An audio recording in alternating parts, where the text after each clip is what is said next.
dans le prochain épisode de Un si grand soleil. Alors qu'Élise est placée en garde à vue, Yasmine et Gérald se rapprochent. Ludo refuse quant à lui de parler à Johanna. Attention, les paragraphes qui suivent contiennent des spoilers sur l'épisode d'Un si grand soleil diffusé demain soir sur France 2.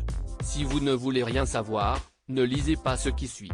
Jeudi 14 janvier 2021 dans Un si grand soleil. Élise est placée en garde à vue au cours de son audition. Élise avoue avoir rencontré Thomas Fournier quelques mois plus tôt.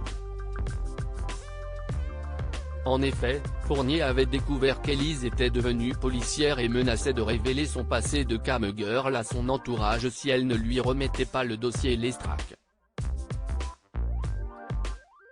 Paniquée à l'idée que Sofia ou ses collègues tombent sur ses vidéos, la jeune maman n'a pas eu d'autre choix que celui de céder à son chantage. En parallèle, Manu contacte Sofia pour la prévenir qu'Élise a été placée en garde à vue.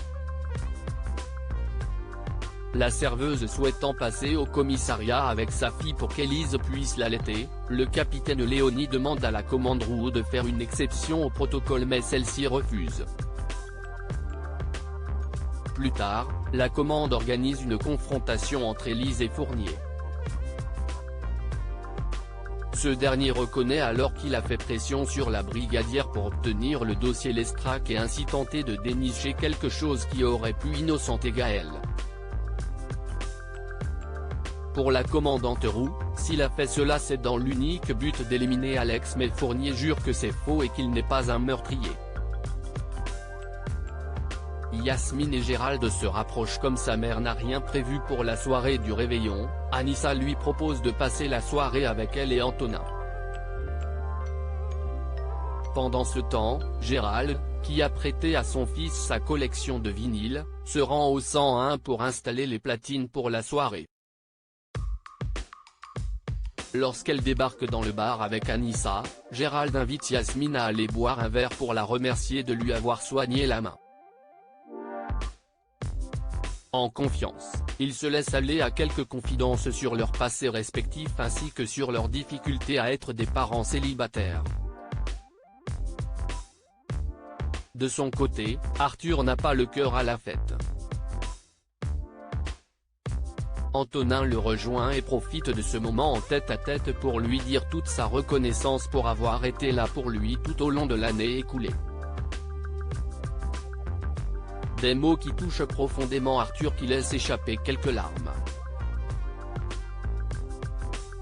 Non loin de là, Yasmine et Gérald partagent un moment de complicité en faisant un tour de manège sur la place de la Comédie.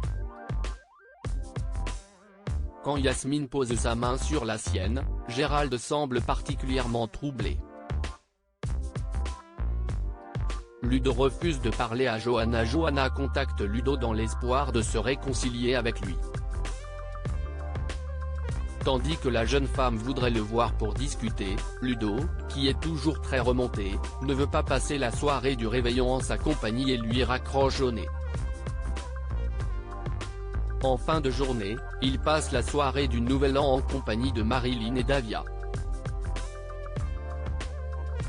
Quant à Johanna, elle se retrouve seule au bureau à travailler sur ses dossiers.